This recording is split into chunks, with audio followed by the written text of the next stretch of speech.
இங்க அடுத்த நாள் காலையில விடிஞ்ச உடனே சக்திக்குமே பக்காவா வந்து மாப்பிள்ளை கெட்டப்லாம் போட்டு இந்த பக்கம் அந்த வனராஜாவோட ஆட்கள்லாம் கொண்டு வந்து நிறுத்திடுறாங்க. அதே நேரம் அவரோட பொண்ணையுமே மணமகளாக்குற மாதிரி ஃபுல்லா அலங்காரம் பண்ணி இந்த பக்கம் சக்தியோட பக்கத்துல கொண்டு வந்து நிறுத்துறாங்க. இதை பார்த்துட்டு இருக்க சக்தியுமே ரொம்பவே பயப்பட ஆரம்பிக்கிறாரு. உடனே பொண்ணியை பார்த்து இங்க பாரு சொல்லு பொண்ணி, தயவு செஞ்சு சொல்லு, நான் உன்னோட ஹஸ்பண்ட் அப்படின்ற விஷயத்தை இவங்க எல்லாத்தையும் சொல்லு அப்படின்னு சொல்றாங்க. ஆனா இது எதையுமே கேட்காம பொண்ணி மறுபடியுமே எப்பவும் போல ரொம்ப கேஷுவலா இருக்காங்க.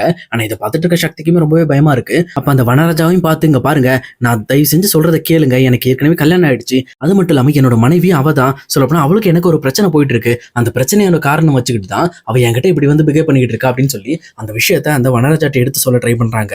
ஆனா அவருமே இங்க பாருப்பா, உன்னோட இஷ்டத்துக்கு உன் வாயில வந்ததை நீ அடிச்சு விட்டு அதெல்லாம் நாங்க நம்பணும்னு நினைக்கிறியா? அதுக்கு வாய்ப்பே கிடையாது. நீ மட்டும் சொன்னாலாம் பத்தாது, அந்த பொண்ணு வாயை திறந்து சொன்னாதான் அதை நம்ப முடியும். அந்த பொண்ணே நீ யாருன்னு தெரியாதுன்னு சொல்லிருச்சு, அப்புறம் என்ன எங்க கிட்ட நடிச்சுக்கிட்டு இருக்க? நீ ஏன் அந்த பொண்ணு கிட்ட தப்பா நடக்கிறதுக்கு தான் இந்த இடத்துக்கு வந்திருக்க, ஆனா நீ இப்போ யோகிய மாதிரி பேசிட்டு இருக்க அப்படின்னு சொல்லிட்டு அந்த வனராஜாவுமே இங்க சக்தி மேல கோவப்படுறாரு. அதே நேரம் இங்க சக்தியும் அந்த பொண்ணு மேல தாலி கட்டுறதுக்காக டைரக்டா தாலியெல்லாம் எடுத்துட்டு வந்துட்டு இருக்காங்க.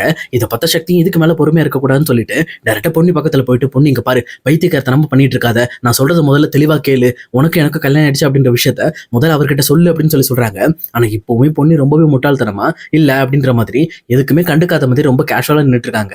இதை பார்த்துட்டு இருக்க சக்தியும் இதுக்கு மேல வந்து கடவுள் விட்ட வழி அப்படின்னு சொல்லிட்டு டைரக்டா வனராஜாவோட பொண்ணு கிட்ட போறாரு. அந்த பொண்ணு கிட்ட போய் தாலி கட்டலாம்னு சொல்லிட்டு அந்த தாலியுமே எடுத்துட்டு கட்ட போயிட்டு இருக்காரு. ஆனா அந்த நேரம் யாருமே எதிர்பார்க்காத மாதிரி கரெக்டா அந்த மருத்துவ வச்சு பாட்டி வராங்க. சொல்லப்போனா அந்த பாட்டியுமே சிரிச்சுக்கிட்டு, என்னப்பா உன் வாழ்க்கையில 2வது கல்யாணமா அப்படின்னு சொல்லி கேட்கறாங்க. உடனே இந்த பக்கம் எல்லாருமே ஷாக் ஆகி போய் நிற்கிறாங்க. அதே நேரம் வனராஜாவுமே அந்த மருத்துவ வச்சு பாட்டியை பார்த்த உடனே, வாங்கம்மா வாங்க, என்ன இவ ரொம்ப தூரம் வாங்க, என் பொண்ணுக்கு கல்யாணம் நடந்துட்டு இருக்கு, நானும் உங்ககிட்ட சொல்லணும்னு நினைச்சிட்டு இருந்தேன், திடீர்னு முடிவானதுனாலதான் உங்ககிட்ட சொல்ல முடியல அப்படின்னு சொல்லி அந்த வனராஜாவும் அந்த மருத்துவ வச்சு பாட்டியை உள்ள கூப்பிடுறாங்க. ஆனா அந்த பாட்டியுமே இங்க சக்தியும் பொண்ணையும் பார்த்து சிரிச்சுக்கிட்டே உள்ள வராங்க. வந்தது மட்டும் இல்லாம, என்ன வனராஜா உன் பொண்ணை 2ஆம் தரமா கட்டி கொடுக்க போறியா அப்படின்னு சொல்லி கேட்கறாங்க. உடனே இதை கேட்ட வனராஜாவுமே, என்னங்க சொல்றீங்க, அந்த பையனுக்கு இன்னும் கல்யாணம் ஆகல, அதனாலதான் என் பொண்ணுக்கு அந்த பையனை கல்யாணம் பண்ணி வைக்க போறேன் அப்படின்னு சொல்றாங்க. ஆனா இதை கேட்டது மருத்துவ வச்சு பாட்டியுமே இங்க பொண்ணியை பார்த்து சிரிக்க ஆரம்பிக்கிறாங்க. என்னம்மா, உனக்கு வேண்டாதவன் அப்படின்றதுனால அவனை ஒதுக்கிட்டியா? ஆனா அவன் வாழ்க்கையில எப்பவுமே அவனை ஒதுக்க முடியாதுமா, நீ என்னதான் தள்ளி தள்ளி போனாலும் அவ்வளவு சீக்கிரத்துல அவன் உன்னை விட்டு போக மாட்டான், அவன் எப்பவுமே உன் கூட தான் இருப்பான் அப்படின்னு சொல்றாங்க. இது கேட்டு இந்த பக்கம் வனராஜாக்கும் ஒன்றும் புரியல, அதே நேரம் வனராஜா பொண்ணுக்குமே ஒண்ணுமே புரியல. அப்ப கரெக்டா அந்த மருத்துவ வச்சு பாட்டியுமே, இங்க பாருப்பா, ஆல்ரெடி அந்த பையனுக்கு கல்யாணம் ஆயிடுச்சு, அந்த பையனோட மனைவியே அவ தான், அங்க இருக்கா பாத்தியா அந்த பொண்ணு தான். அது மட்டும் இல்லாம நேத்து நைட்டு 2 திருடங்க குழந்தை தூக்கிட்டு வந்தாங்க தெரியுமா, அந்த டைம்ல இவனும் அந்த பொண்ணும் சேர்ந்து தான் அவங்க கையில இருந்து அந்த குழந்தைய வாங்கினாங்க. ஆனா அப்பவே அவங்களுக்குள்ள ஏதோ ஒரு பிரச்சனை இருக்கு அப்படிங்கிற விஷயத்த நான் புரிஞ்சுக்கிட்டேன். அதுக்கப்புறம் ஒன்னாதான் வீட்டுக்கு போயிட்டு இருந்தாங்க, அந்த கேப்ல தான் உங்ககிட்ட மாட்டிக்கிட்டாங்க அப்படின்னு சொல்றாங்க. இது கிட்ட வனராஜா ஒரு நிமிஷம் பயங்கரமா ஷாக்காகி போய் நிற்கிறாரு. அதே நேரம் வனராஜாவோட பொண்ணுமே, அப்ப இல்லையா போச்சா எல்லாம் முடிஞ்சிச்சு போல இருக்கு அப்படின்னு சொல்லிட்டு அவங்களுமே ரொம்ப சேடோட இந்த பக்கம் சக்தியை பார்த்துட்டு இருக்காங்க. அப்ப சக்தியுமே அந்த பாட்டியோட காலில் போய் விழுந்துட்டு, ரொம்ப நன்றி பாட்டி, நல்ல வேலை நீங்களாவது என்ன ஞாபகம் வச்சுட்டு இருக்கீங்களே, நல்ல வேலை உண்மையை சொன்னீங்க அப்படின்னு சொல்லிட்டு அவங்களுமே பாட்டி கிட்ட சொல்லிட்டு இருக்காங்க. அதே நேரத்துல அந்த மருத்துவ வச்சு பாட்டியுமே, எங்க பாரு வனராஜா, சம்மந்தம் இல்லாம அந்த பிள்ளைங்களை தொந்தரவு பண்ணாத, அந்த பிள்ளைங்களை முதல்ல அந்த காட்டை விட்டு வெளியில அனுப்பி வை, ஏன்னா அந்த பிள்ளைங்க என்னோட குடிசைக்கு வந்து அங்க அடிபட்டு கிடக்கிற ஒருத்தனை காப்பாற்ற வேண்டியது இருக்கு, அது மட்டும் இல்லாம அவன் சொல்ற பதில்ல தான் இந்த பொண்ணோட வாழ்க்கையை அடங்கி இருக்கு அப்படின்னு சொல்றாங்க. சொல்லப்போனா இவங்க சொல்ற விஷயம் எல்லாமே இங்க யாருக்குமே புரியல. சொல்லப்போனா பொண்ணு சக்தி கூட புரியல எதுக்காக இவங்க இப்படி சொல்றாங்க. சொல்லப்போனா அவங்களால எதுக்காக இவங்களோட வாழ்க்கையில ஒரு முக்கியமான விஷயம் நடக்க போகுதுன்றாங்க, என்ன இது அப்படின்னு சொல்லி புரியாம இருக்காங்க. அப்ப கரெக்டா வனராஜாவுமே, இங்க பாருங்க, நம்ம பாட்டி அம்மா சொன்னாங்கன்னா எல்லாம் சரியா தான் இருக்கும், அவங்க சொல்றதுல ஏதோ ஒரு அர்த்தம் இருக்கும், என்ன மன்னிச்சிரு தம்பி, சொல்ல போனா நீ கல்யாணம் ஆகாதவன் நினைச்சுதான் உன்னை என்னோட பொண்ணுக்கு மணமகனா தேர்ந்தெடுத்தேன், ஆனா இந்த மாதிரி வந்து பாட்டியம்மா சொன்னதுக்கு அப்புறம் அதை நான் நடத்த மாட்டேன் அப்படின்னு சொல்லிட்டு அவருமே அந்த விஷயத்தை கைவிட்டுறாரு. இதெல்லாம் பார்த்துட்டு இருக்க சக்தியுமே, அப்பா பிரச்சனை எல்லாம் முடிஞ்சிச்சு, சரி பாட்டிமா நாங்க கிளம்புறோம் அப்படின்னு சொல்லிட்டு அங்க இருந்து கிளம்ப பாக்குறாங்க.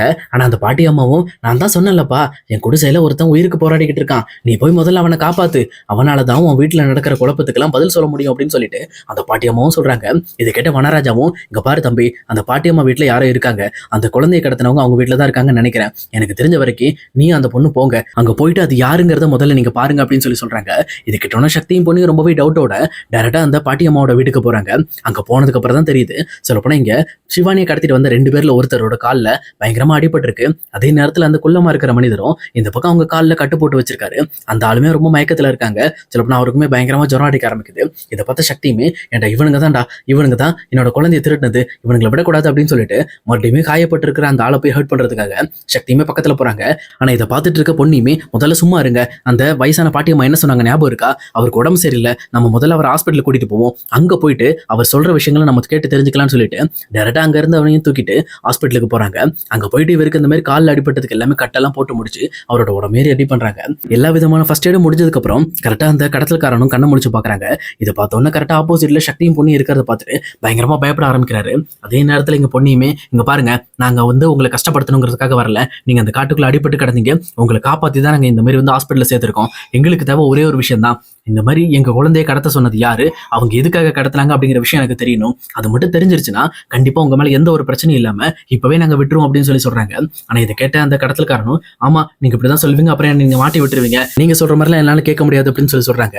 அப்ப சக்தியுமே இந்த பக்கம் அவர் பக்கத்துல வந்துட்டு இங்க பாரு, எனக்கு தேவை அந்த உண்மை தெரியல அப்படின்னு வச்சுக்கேன், இங்கேயே போலீஸை வர வச்சு உன்னை இங்கேயே வச்சு வெளுவெளுன்னு வெளுக்க சொல்லுவேன், அது மட்டும் இல்லாம அப்படி போலீஸே வந்தா கேஸை ஏத்துக்கலனா கூட உன்னை தனியா வச்சு என்ன செய்யணுமோ அது எனக்கு தெளிவா செய்ய தெரியும், உன்னை அழகா செஞ்சு போட்டு போயிட்டே இருப்பேன் அப்படின்னு சொல்லிட்டு இந்த பக்கம் சக்தியுமே மிரட்டுறாரு. இங்க சக்தி மிரட்டினதை பார்த்து அந்த பயந்த கடத்தல்காரனும் இங்க பாருங்க தம்பி, சம்மந்தம் இல்லாம என்ன மிரட்டாதீங்க, நான் வெறும் கூலிக்கு வேலை செய்யறவன், எனக்கு இந்த விஷயத்துக்கு சம்மந்தம் கிடையாது, என்னோட வேலை ஒண்ணுதான், இந்த மாதிரி அந்த பொண்ணை கூட்டிட்டு வந்து வேற ஒரு வண்டி மாத்தி விட சொன்னாங்க, அந்த வண்டி மாத்தி விட பார்த்தோம், ஆனா அதுல வண்டி மாறி போய் தான் நாங்க அந்த டெம்போல வந்தோம், ஆனா நாங்க மாத்தி விட வேண்டிய வண்டி வேற எதுவும் எனக்கு தெரியாது, எனக்கு மேல ஒரு பாஸ் இருக்கான், அவனுக்கு மேலேயும் ஒரு பாஸ் இருக்கான் அப்படின்னு சொல்றாங்க. சரி உனக்கு மேல இருக்கிற பாஸ் யாரு, அவன் யாருக்கிட்ட டீலிங் வச்சிருக்கான் அப்படின்ற விஷயத்த இங்க சக்தியும் பொண்ணு விசாரிக்க ஆரம்பிக்கிறாங்க. அப்பதான் அந்த கடத்தல்காரனும் சொல்றான், இந்த மாதிரி எனக்கு மேல ஒருத்தர் இருக்கான், அவனும் ஒரு கோழிக்காரன் தான், எங்களோட வேலையே அந்த பொண்ணை கடத்துறது மட்டும்தான், வேற எந்த வேலையும் கிடையாது, கொஞ்ச நாள் வச்சுட்டு திருப்பி கொண்டு வந்து விட்டுறதுதான் எங்களோட பிளானு, அதே நேரம் எங்களை கடத்த சொன்னவன் பேரு தாசு, அவன் மட்டும் ஞாபகம் இருக்கு, ஏன்னா எங்க பாஸ் எப்போ பார்த்தாலும் அவன்கிட்ட பேசிட்டே இருப்பார் காலு, அதை நான் கவனிச்சிருக்கேன், அது மட்டும் இல்லாம அவங்க உங்க வீட்டுல யாரும் சுந்தர்னு இருக்காங்க போல இருக்கு, அவங்க கிட்ட பணம் பறிக்கிறதா சொல்லி தான் பேச்சுவார்த்தை நடந்துகிட்டு இருக்கு, எனக்கு என்னமோ உங்க வீட்டுல இருக்கிற அந்த சுந்தர்னு இருக்கிற ஆள் தான் இங்க ஆளுங்க கிட்ட வசமா மாட்டிட்டு இருக்கான்னு நினைக்கிறேன், ஏன்னா ஏற்கனவே கொஞ்சம் பணம் அவங்க ட்ரை பண்ணிருக்காங்க, அந்த பணத்தை தர மாட்டேன்னு அவர் மிரட்டிட்டார் போல இருக்கு, அதுக்காக அவரை பயமுறுத்தி இன்னுமே 5 மடங்கு 6 மடங்கு சேர்த்து வாங்குறதுக்காக தான் அவரோட குழந்தையை கடத்திருந்தாங்க அப்படின்னு சொல்றாங்க. இதெல்லாம் கேட்டோன்னு இந்த பக்கம் சக்திக்கு பயங்கரமா கோபம் வர ஆரம்பிக்குது. அப்போ சம்பந்தம் இல்லாம இந்த பிரச்சனையில சிவானி பாப்பா மாட்டிக்கிட்டதுக்கு காரணம் சுந்தர் தான், சுந்தர் பண்ண விஷயம் தான், அப்போ பொண்ணு சொன்னது எல்லாமே உண்மைதான் அப்படிங்கிறதையுமே புரிஞ்சுக்கிறாரு. அதே நேரம் அந்த கடத்தல்காரனையும் பார்த்து ரொம்ப நன்றி உங்க வாயாலே எல்லா வாக்குமூலத்தையும் சொன்னதுக்குன்னு சொல்லிட்டு இந்த பக்கம் அந்த ஸ்கிரீனுக்கு அந்த பக்கம் இருக்கிற போலீஸையுமே உள்ள வர சொல்லிட்டு சக்தியுமே அங்க இருந்து பொண்ணையை கூட்டிட்டு வீட்டுக்கு கிளம்புறாரு. சொல்லப்போனா இவங்க பேசிட்டு இருந்த எல்லா விஷயத்தையுமே அங்க போலீஸ்காரமே ரெக்கார்ட் பண்ணிட்டு இருப்பாரு. இப்ப அந்த கடத்தல்காரன் தான் வாயிலே சொன்ன எல்லா ஸ்டேட்மெண்ட்டையும் அவருமே ரெக்கார்ட் எடுத்துட்டு இதுக்கு மேல அந்த தாச தேடுற வேலையில இறங்கிடுவாரு. ஆனா இன்னொரு பக்கம் இங்க சக்தியுமே சுந்தர் மேல இருக்க கோபத்தினால டேரக்டா வீட்டை பார்த்து போயிட்டு இருக்காங்க. வீட்டுக்கு போயிட்டு இந்த பக்கம் சுந்தரமே கூப்பிடுறாங்க.